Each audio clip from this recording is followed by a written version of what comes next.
Thank you, Evan, for joining us. We're going to That's my do a pleasure. little bit of an intro here in just a moment, but we do typically start off with a question that we do every time. It's kind of a tradition, and so I'm going to ask you this real quick. Okay. Dinosaur? What?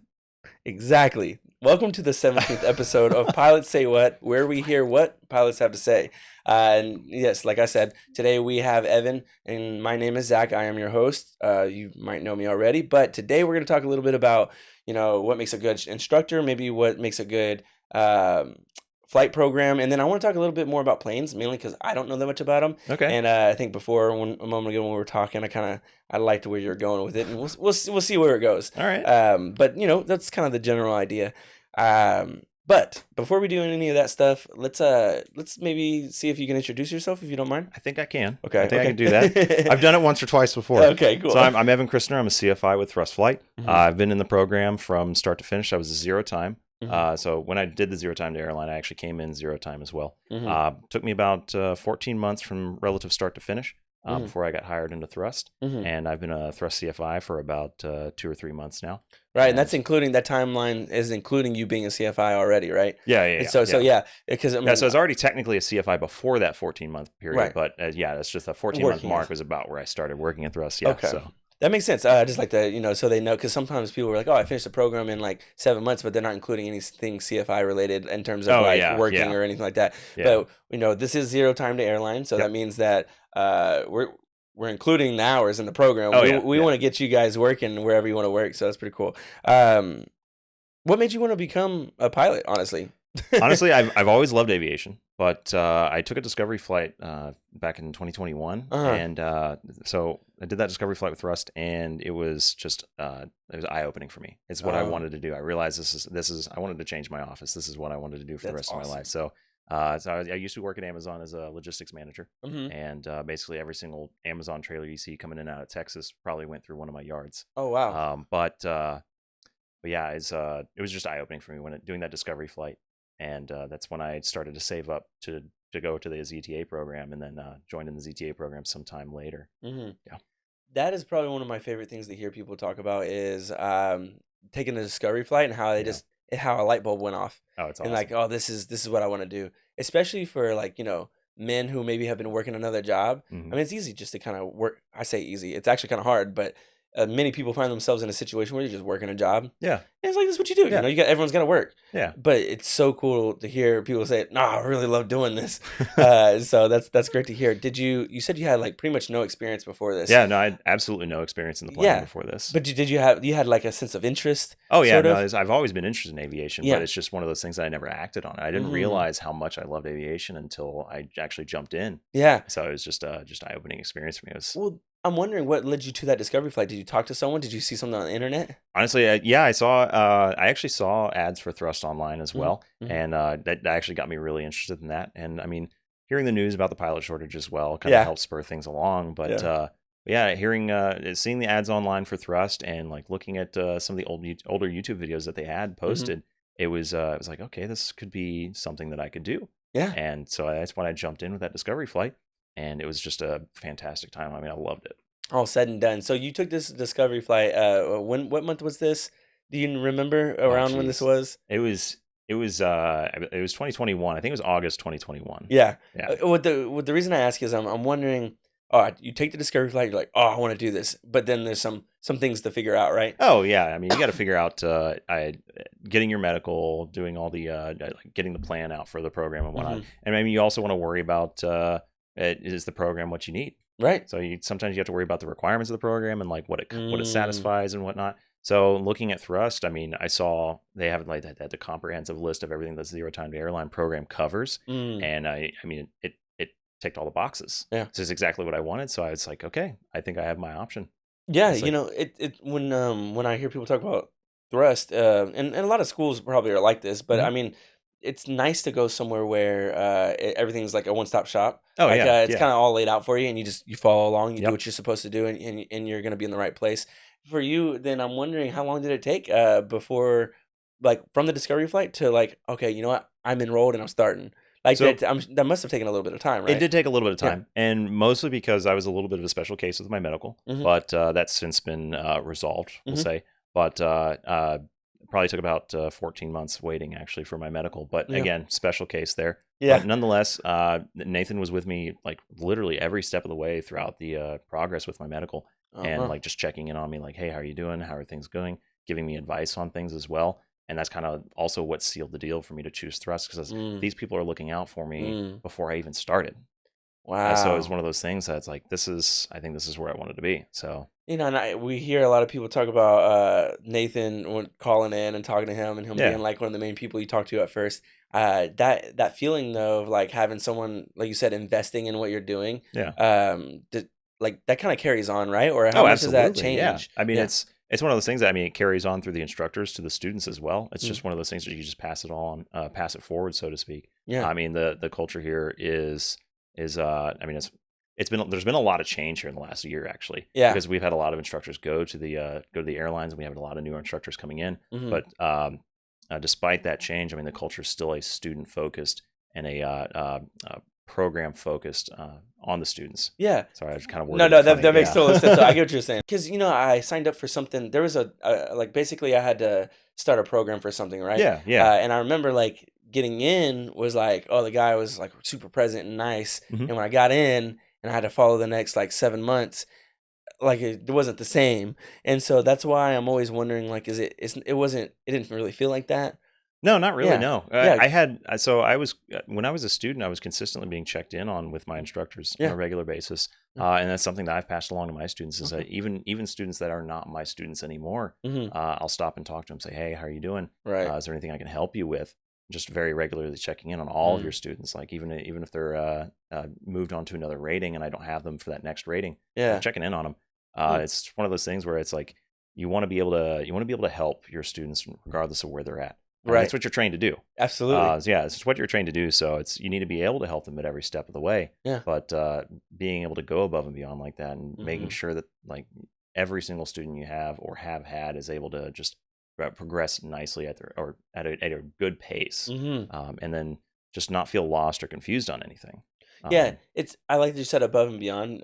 We've been talking a little bit about that, using that verbiage a little more because Patrick does. Yeah. And it's funny how it translates all, like you just used it, you know, and like it's real. It's yeah, not just no, made yeah, up. it absolutely passes through. And I mean, it's one of those things. I mean, I even carried a little bit from Amazon.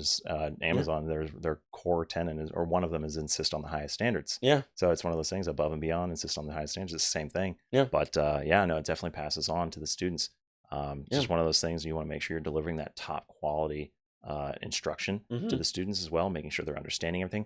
And you can't always go about it the same way for every student, because students are unique. And that's what makes a good instructor as well, is that this instructor is able to cater to how the student learns, cater to the student's specific needs, first finding those specific needs and then catering to them, and then delivering that instruction in a way that they can really grasp it. Right. I mean, and it's funny because I had a what is it? Biology? No, it was chemistry. I had a chemistry teacher. One of the coaches taught chemistry, and you know, we had a lot of packets, not a lot of instruction though.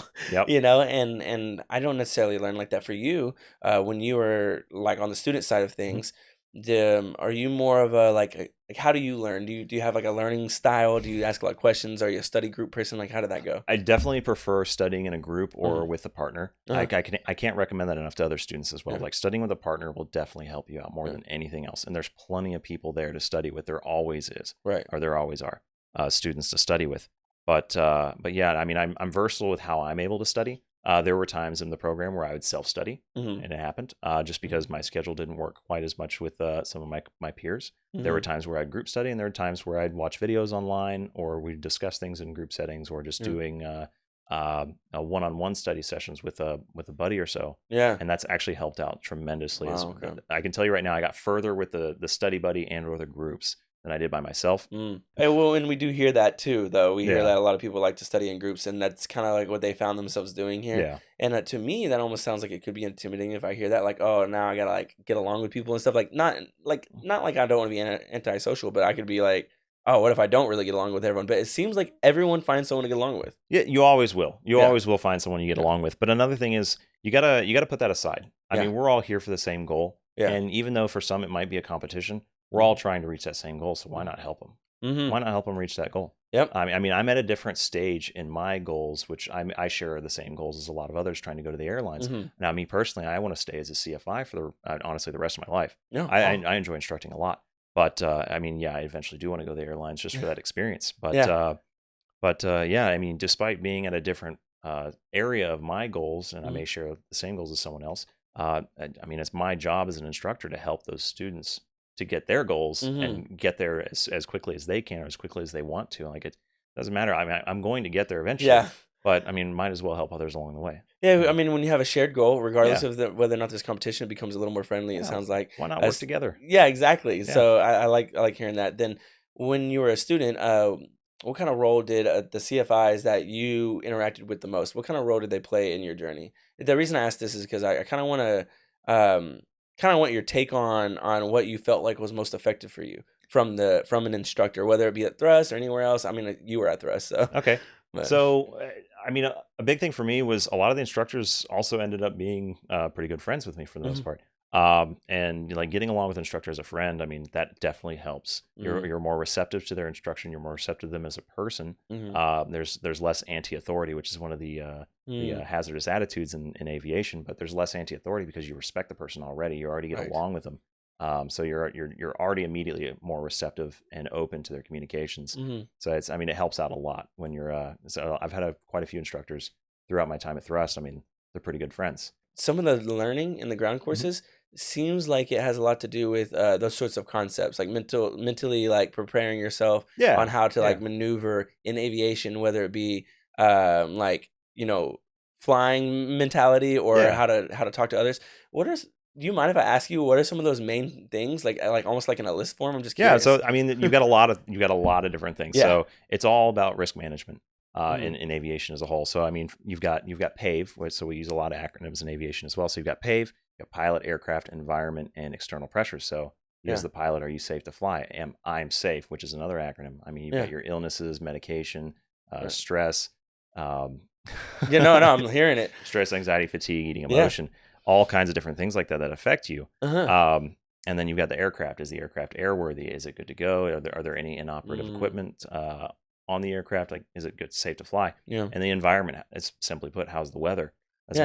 one of the simpler things for the environment. And then finally, external pressures. Do I have any passengers that are, or even any students that are having in particular troubles that might affect me, or passengers with get their itis? They want to Yeah. get there quickly and they don't care. Uh-huh. So it's all kinds of things like that, but it all boils down to risk management in aviation. So it's one of those things that it's a Risk really management. big study topic for aviation as a whole is risk management and Right. just safety in general. But that all seems very transferable, like Oh, to most absolutely. areas of your life, whether it be another job or family or friends or hobbies or whatever. The reason I say that is, like they just sound like people skills, kind of, Yeah, yeah. or problem solving skills or awareness and preparation. Like just they sound very transferable. And is there anything in that training, in that learning, that seemed? Because at first I feel like when you get to a job, you might be under like you might go under some training that's talking about the core values of the company and things like that, Yeah, and yeah. sometimes it could feel Naturally. really like, "Oh, it's just like textbook stuff or whatever." Yeah. But it it doesn't sound like that's gonna be how it feels when people hear about these things, and it kinda can't be. I mean, it kind of can be, but a lot of this stuff does transfer. Yeah, So like that's risk management transfers everywhere. I mean, it's exactly. universal.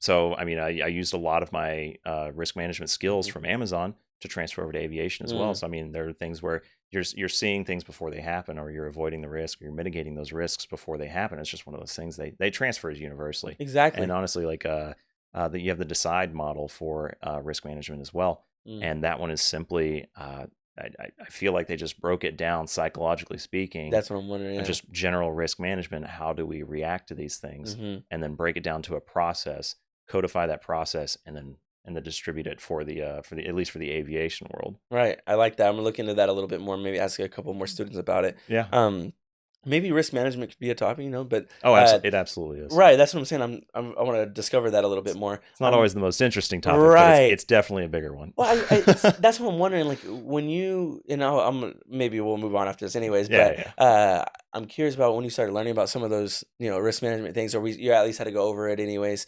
Was there any of those things that were like, "Oh, yeah, yeah, yeah, I get it," but then later on, you're like, "Oh, that's like wow, that's really real right now. That could apply. Did you have any of those moments? I would say yes, Okay. absolutely. So the biggest one, I think, or at least one of the most common ones, is when you're going through CFI training, you Mm-hmm. learn about the defense mechanisms of students, Mm-hmm. Oh. and you go through all those defense mechanisms. And when you start to learn about those, sometimes you'll have people that think inward, and they're looking at all these defense mechanisms, and they're like, "Oh, that one was me. Yeah, that's what I'm Oh, that one wondering. was also me."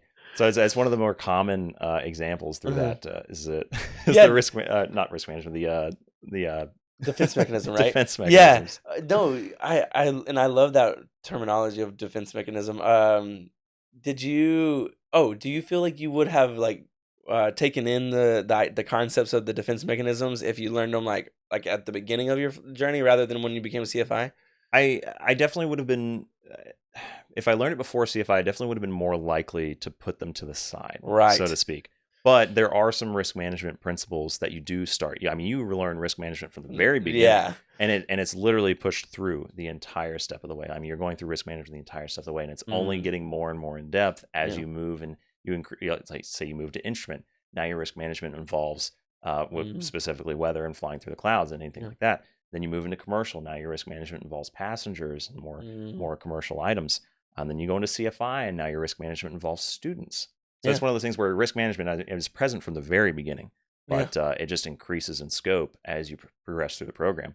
Yeah. But yeah, I can definitely say that defense mechanisms would be one of those things where if I learned at the very beginning, I would be more likely to kind of push it to the side. So really timing when you learn things is actually critical. Yeah. Um, so I yeah, I I learned a lot. I learned so it's kind of like a double-edged sword for me. I learn I probably get the most out of critiques, hmm but it's also a really difficult way to learn. Oh yeah, yeah, Always being critiqued, like it's mentally you have to really like be in the right place to be able right, to learn that way. But I know that if someone was to break a theory down to me, if I'm not very interested, it's gonna be hard. right. And even if I am interested, it's like it's easier to sit there and think about how something applies to me after I've experienced it. Like what you're saying, Yeah, you had yeah, your whole student journey to sit there and say, "Oh, I can see how some of these defense yeah. mechanisms were mean." Is there anything that you would say, like, because you've been here for a Yeah. while and you're kind of seeing how maybe the industry moves a little bit, or at least how this school functions. Um, in hindsight, would you be able to give maybe 3 tips to anyone who is currently shopping around? Know what you want. Part 61, part 141. Do you want that structure, or do you want that more relaxed setting? Yeah. The next thing would be, I mean, evaluating the simple facts of everything, cost versus coverage in terms of Hmm. the number of ratings and whatnot. And are And there those, some things to break down in that yeah, there too? were some How do things you? to break down there. Yeah. I mean, Okay. cost was one of those things to break down. Yeah. And I was lucky. I didn't have. I say lucky. I'm not got nothing against the student housing. I just Yeah. didn't need it Hmm. because I have a house in the area. But yeah, it's one of those costs to break down, or Hmm. just the cost factor of everything, Hmm. and as well as the completion time. Mm. I mean, the time was another big factor. Is Mm. this program was going to be essentially a full time job. So Yeah. this is going to be the first time in a very long time that I didn't have a job. So I needed to make sure that I was able to complete this. I Hmm. had enough savings to get through on like mortgage and whatnot, Yeah. mortgage and bills. Yeah. But and then I needed to also make sure that I was able to complete this in enough time to be able to land a job somewhere else. Because By the time that yeah, savings, I yeah. was working on limited resources, so that Yeah. was so time and coverage were just real big factors. And then being a decisive shopper on that end was Yeah. also just the key factor in that one. Okay, well then, looking back at your CFI journey, I mean, you've been a CFI, you say, for maybe about what, 3 months now, Yeah, two or 2 or three 3 months. months. Yeah. Yeah, so there's a little learning curve, I'm sure, when you enter this position. Oh, absolutely. Right, and Yeah. maybe since you're like still in that, or maybe hmm getting past some of those things now, do you have maybe a few tips for a new CFI who's entering the CFI position? So for brand new CFIs, I mean, despite Thrust being 141 and being very structured and having all these materials, I still had a lot of questions. Yeah. So we post these course guides for the new instructors that are coming in, and Hmm. they're very in depth. At the same time, sometimes you just wonder like, well, what do I actually do at this Hmm. point in their training? Yeah. And it's one of those things where, well, we've got plenty of resources to break it down, but there's always someone you can ask. I Mm. went to multiple chiefs on several different occasions where, what do you like to focus on at this point in their training? Yeah. What are some key things you like to look at? And even for those stage check instructors, so those stage checks are all too important. And I Yeah. say, what are you looking for on those stage checks? And I can incorporate that into my training. So make sure I'm Mm. covering all the bases and being that comprehensive, versatile instructor that the student needs. Yeah, So it's, it seems like everything, even as a CFI, it comes back down always to collaborating Yeah. with Oh, yeah. your peers or your coworkers or your students, you know, Oh, yeah. There's collaborating. a Yeah. lot of collaboration. Yeah. Yeah, and I love that. I think that's probably my favorite thing about Thrust Flight. I mean, I have had a lot of different jobs, but I think that's probably my favorite thing. Oh, yeah. It's to The yeah. thrust as a whole is it's almost like one large collaborative effort. Yeah, I it mean, really it's feels that literally, way. yeah. Yeah, and it seems like aviation is kind of that Oh, way in yeah. general. Yeah. But like, I mean, I don't know if everyone succeeds. I haven't been many places in aviation, right? I don't know if it feels like this everywhere, but Yeah. that's really cool. It's probably my favorite thing. Well, so it seems like when entering into and I'm curious about what your experience was. Mhm. When entering into a flight training program or knowing that you want to do flight training, are you made aware that you're likely to like learn how to instruct as well as fly? Yeah, I mean, it was brought up from the very beginning at ZTA Uh-huh. that they are looking internally for instructors. It's Uh-huh. one of those things where they tell us, like, you're in a red shirt now, you could very well end up in a black shirt here pretty Mhm. soon with your own students. Mhm. And it's one of those things to think about. Mhm. I was always open to that idea. Yeah. I actually like that idea. Yeah. But I mean, that's not the be all end all. I Yeah. mean, some people don't like instruction instructing rather, Right. and some people they just may want to do something else instead. Okay. And that's totally a viable option, even to get Yeah. to the airlines. I mean, you don't have to instruct to get to the airlines. Now, granted, Yeah. you'd have to get pretty lucky to find something, and I don't mean lucky as in that instructing is the best way to go. Yeah. But you have to be pretty lucky because there's usually not a whole lot of options To out get there that many hours. for lower hour pilots Mm. with just a commercial multi, etc. Yeah. Not a whole lot of options, so you'd have to get pretty lucky to find something out there. So instruction is really like a safer route. But I mean, it's also, in my opinion, the far more rewarding route. Okay, I see what you're saying. Yeah, because Because it's kind of like a similar step in between going to college, having to get like an internship or Yeah. something, and then getting a Yeah. job. It's almost yeah. like, where do you get your experience? But that's kind of baked into our program, right? Yeah. I mean, it's a very big internship for flight instruction. Yeah. but A very big one. 1,500 yes. hours of Yes. interning. You know, some people tell me they worked for free, and I was like, I can't imagine ever working for free, even No, if absolutely not. especially after paying 4 years of college. I was like, I can't. At least I'm glad that you're.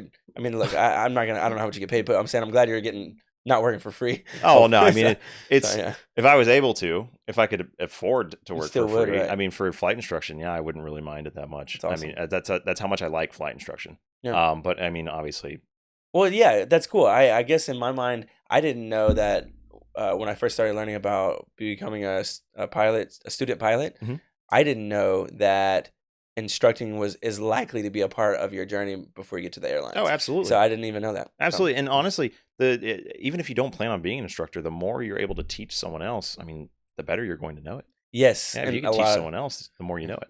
a lot of instructors say that. Yeah, Yeah, and you find that to be it's- true. You've been it's doing this for plain like and 3 simple. months, and you Yeah. feel like how I mean, much have you even learned? at Amazon, I was instructing before that Oh, because okay. I was teaching people how to drive trucks, essentially. Oh, But I mean, it's same concept. It's Yeah. the more you know, or the if you're able to teach someone, I mean, you're more than likely to know it better that's true. because you're able to teach someone. Yeah, exactly. That's- I want to ask maybe just a few questions about the planes. Okay. I say that because I think I kind of want to start a little new research thing where I ask a different question at the end. And Okay. do you have like a favorite plane, one that maybe you find the most interest in, or maybe one you look forward to trying to fly one day, like Oh, a bucket geez. list? Bucket Yeah. list. I Yeah. mean, basically any World War II bird that I can find Yeah. would be a bucket list flying. There's a lot of them out there, or no? There's still a lot. Yeah, you've Yeah. got Corsairs, Zeros, Spitfires, Mustangs. I mean, you've Yeah. got all kinds, even Mitchells. Yeah. So those are all different planes.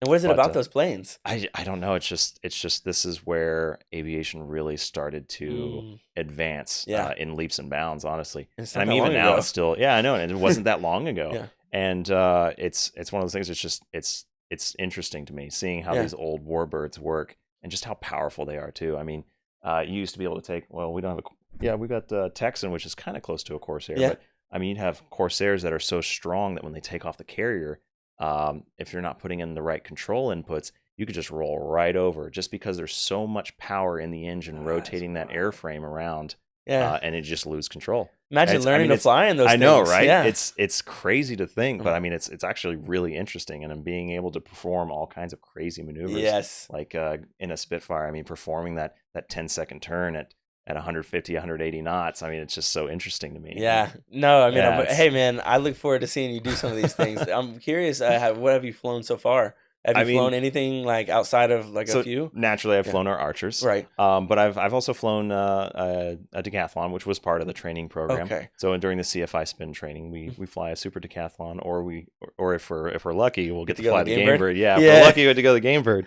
Yeah. But no, I wasn't as lucky. Yeah, yeah. Um, Well, maybe we'll get you in there. oh, I would love to. I would never say no to it. Yeah, yeah. But and I've also flown. I've rented out Cessnas as well in my free time, even as a Okay. student.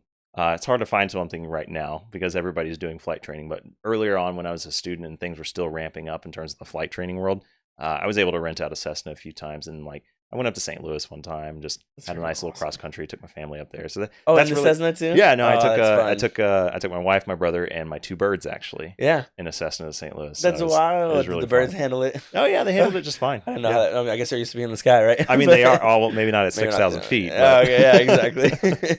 yeah, it's great. Well, then that's cool because it sounds like there's still a lot to look forward to then in terms of what to fly. Yeah. So I'm gonna Oh, yeah. go back and watch that clip and look up these planes and see what I know about them. Oh man, it's so awesome. I mean, seeing even the smaller differences between some of these aircraft are really great. Well, Evan, I appreciate you for joining in with us because it's nice to hear that you have like a serious passion for instructing, and that's something I really wanted to talk about today. And I think I just got lucky by having you here. I'm lucky to be here, honestly. Yeah, yeah. Well, I'm glad you joined in with us and you had a good time. I mean, I'm hoping that all the viewers had as good of a time as we did. Anyone who's listening on Spotify or Apple Music or whatever streaming platform that allows you to listen to this, hey, if you're still listening, give us a follow, a like, whatever. That really helps us out and allows more Please. people to see and hear what we're doing. Now, if you're on YouTube, you already know. Like, comment, subscribe, super helpful.